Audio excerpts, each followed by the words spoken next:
Hari ini hadir bersama kita Ibu Susana dari Kabupaten Bogor. Ia bekerja sebagai buruh harian, mengupas bawang dengan upah Rp700.000 per kilogram. Program keluarga Sama harapan. lihat ini DPR kambing conge ya, MPR kambing conge. Ini kan seharusnya dikritisi, harus galak sama presiden itu. Ini kok ngomong, ya tadi siapa namanya, Bu Susana dari Bogor, akan persis seperti Kas Mujo, gak bisa ngapa-ngapain lah presiden yang ngomong kayak begitu. Mau apa ya, diem aja. 700.000 per kilo. Halo, itu udahlah ya, kalau ada kerjaan ngupas bawang 700.000 sekilo, kiamat sudah ya, Indonesia gak bakalan ada ojol. Semua kupas bawang ya, sampai bercucuran air mata. Dan program sembako membantu menjaga pendidikan anak-anaknya. Hadir pula Ibu Margarelita Roy dari Kupang, Margarelita, Nusa Tenggara Timur. Sejak kecil ia hidup dalam kesulitan dan tidak pernah mengenyam pendidikan. Pada usia 38 tahun ia masih berdagang serta merawat tantenya yang sudah berusia 80 tahun. Bantuan sosial atensi berupa beras dan minyak menjadi penopang keluarganya. Negara hadir bukan untuk menggantikan kerja keras rakyat. Negara hadir agar kerja keras rakyat tidak sia-sia. Jadi kalau begitu coba lihat ini orang kambing conge, tepuk tangan semua. Kerja keras rakyat tidak sia-sia. Tepuk tangan. Saudara-saudara sekalian, sebagaimana tadi disinggung oleh Ketua DPD RI,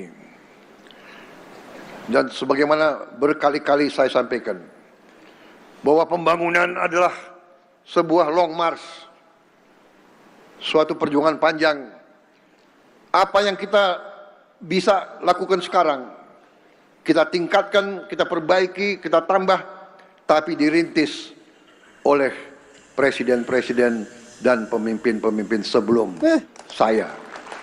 Utangnya yang dirintis tuh sama presiden sebelum kamu, Ya untung ada putusan MK ya, kalau ada apa-apa harus Wowo sendiri yang ngelaporin itu.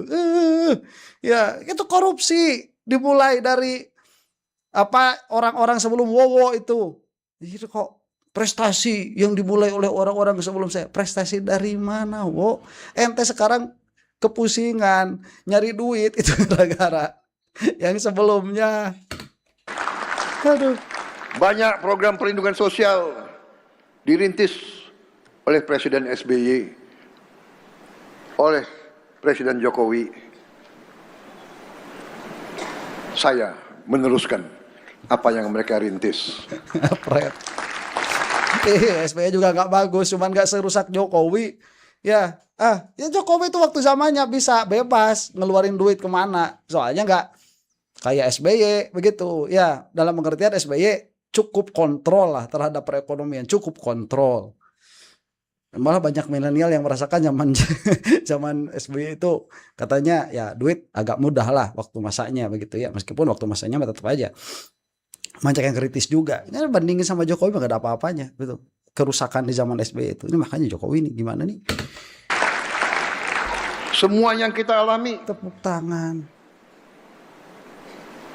Hasil dari kepemimpinan Bung Karno, kepemimpinan Pak Harto, kepemimpinan Pak Habibie, kepemimpinan Gus Dur, kepemimpinan waktu belum jadi aja ente itu kritisnya minta ampun, sama Megawati kritis, sama Jokowi kritis. Sekarang aja udah ketahuan sama-sama punya borok.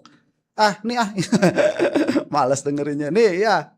Kas Mujo kembali terulang sama ya, cuman bedanya kalau Prabowo memang delusi, kalau ini memang bohong ya.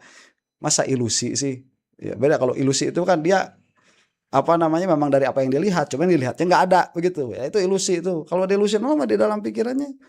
Ini Jokowi itu apa emang dia itu waras tapi dia itu berbohong, atau jangan-jangan delusi juga kayak Prabowo.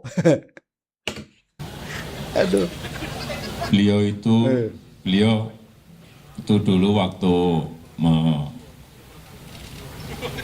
membimbing saya, seingat saya galak sekali. Coba lihat, ini mulutnya Pak Kasmujo nih. Seingat saya galak Langsung sekali. mingkem. Bentar. Ini mungkin mingkemnya sama ya. Bentar nih. Nih. Ibu siapa nih? Buruh tadi? harian mengupas bawang dengan upah Rp700.000 per kilogram. Gak dilihatin. Kayaknya sama juga. Bingung juga ya. Gimana sih? Dikatakan tidak sesuai dengan kenyataan. Membimbing saya, seingat Oh. saya galak sekali. Langsung mingkem. Membimbing saya.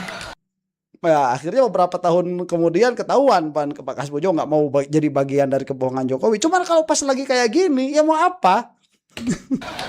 Aduh. Galak sekali. Saya masih ingat galak sekali. Tapi sekarang saya melihat beliau sangat bijak sekali.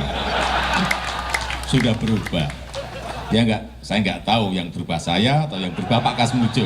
Pak Kasmujo asem.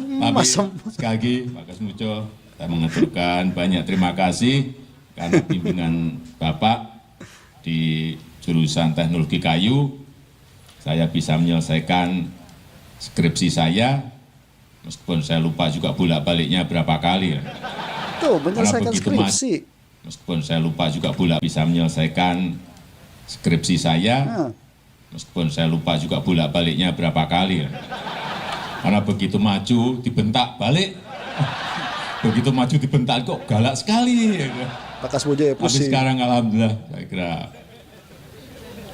atas bimbingan Pak Kasmujo, Mingkem lagi.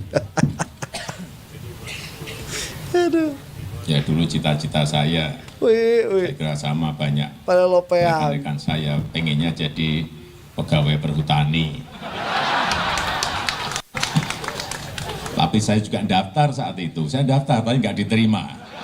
Nggak ada ijazahnya. Diterimanya jadi presiden.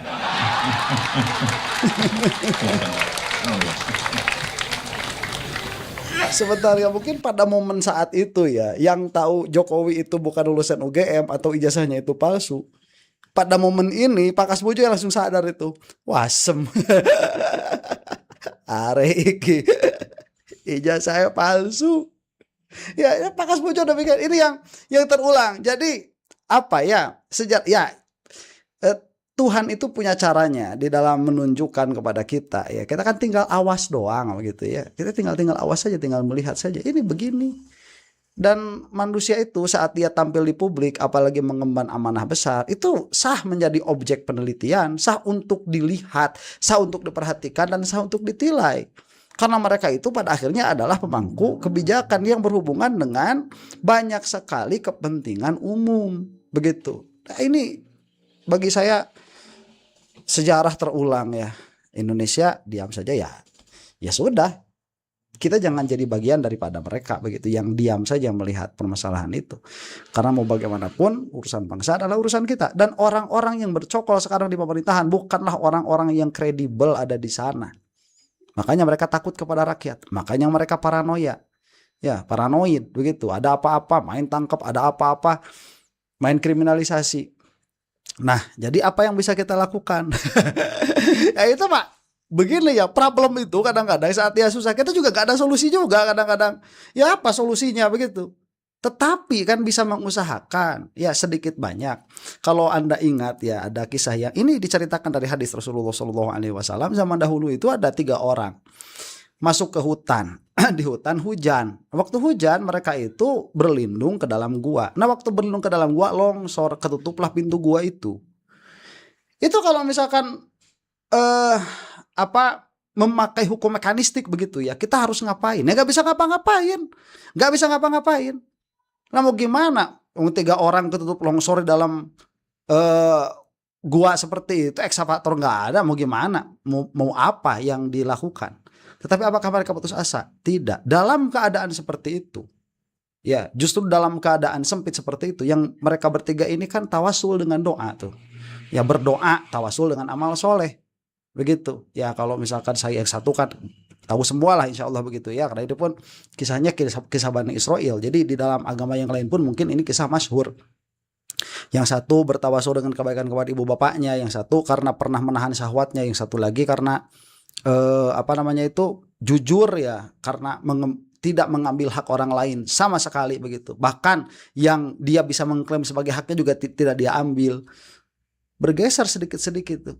Ya, itu kalau kita termasuk orang yang beriman, itu kisah bukan dongeng, itu kisah untuk menjadi panutan saat terjepit seperti itu. Kemudian saat mereka keluar dari gua itu ya, apakah kemudian mereka itu terus melakukan metode yang sama saat menginginkan sesuatu? Kan tidak, ya normal saja lagi begitu. Yang mau duit ya kerja lagi, enggak ya Allah saya punya tahajud sekian lama, kalau itu kebaikan tolong berikan saya kekayaan, kan enggak begitu. Ya, jadi kadang-kadang sejarah mengajarkan kepada kita doa itu ampuh saat sedang terjepit begitu. Ya, dan sekali lagi mudah-mudahan para termul cepat binasa, termasuk juga para peternaknya, termasuk juga yang mendukungnya, ya, termasuk juga para pejabat yang tidak amanah atas jabatan mereka. Mudah-mudahan cepat binasa ya. Dan untuk menakut-nakuti sekalian aja sama keluarganya, istrinya, anaknya, keturunannya, sama semua ibu bapaknya sekalian saja ya, jika tidak mengingatkan. Amin. Dan untuk Anda yang bukan termul, wallahu taala a'lam bissawab. Assalamualaikum warahmatullahi taala wabarakatuh. Bersama kita